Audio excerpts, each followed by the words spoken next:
بە هەزاران خێزان کە پێش 4 ساڵ بەهۆی شەڕەکانی داعشەوە لە ناوچەکانی خۆیان ئاوارەی کوردستان بوون هێشتا نەگەڕاونەتەوە سەر ماڵ و حاڵیان ڕەوشی ئاوارەیی بۆ هەر یەکێک لە ئەوان نالەبارە بەڵام بۆ گەڕانەوەشیان ڕێگە پێدراو نین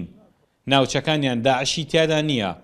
بەڵام حەشدی شعبی کێشەی مەزهەبیان بۆ دروست دەکات ما بشي فهم ما يقبل يرجعونا ما أدري شنو ئەوان ڕێگە نادەن بگەڕێنەوە نازانین لەبەر چییە بەڵام بە دڵنیاییەوە ئەگەر بگەڕێنەوە کێشەی تایەفیمان بۆ دروست دەکرێت ذبحونا الميليشيات يذبحونا ئەگەر بگەڕینەوە میلیشیاکان سەرمان دەبڕن خۆی ئێمە حەزمان لە گەڕانەوەیە بەڵام ڕێگەمان لێ دەگرن ئەم ژیانە لەوە باشترە بچینە ئەو شوێنەی پارێزراو نین تایدا والله نطلب منهم الرجعة ونطلب منهم الأمان داوای ئەوە دەکەین بگەڕینەوە و ئاسایشمان بۆ دابین بکەن داواکەین ڕێکخراوەکانی مافی مرۆڤ بێنە دەنگ و بمانگەڕێنەوە ناوچەکانمان نسمع الحشد وعلى أساس حزب الله ما أدري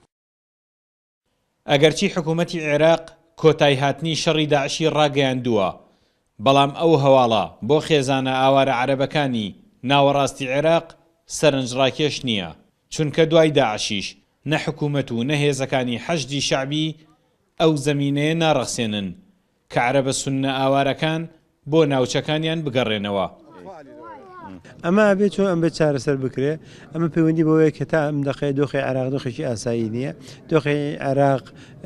تا ئێستاش لەژێر کاریگەری هەم مەزهەب و هەم هەندێک لایانی نێودەوڵەتی دەوڵەتان و هەمیش حەشدی شعبیدایە کەواتە ئەبێ ئەمانە چارەسەر بکرێن بۆ چۆن چارەسەر دەکرێت ئەبێ هەوڵەکانمان بخێنە گەڕ بێکەوە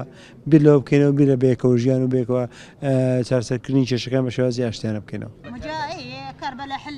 ئێمە لەگەڵ هەر یەکێک لەو ئاوارانەدا کە قسەمان کردووە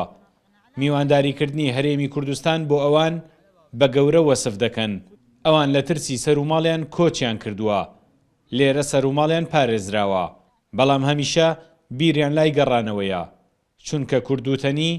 بەرد لەجێی خۆی سەنگینە سامان کەریم کورد ساد نیوز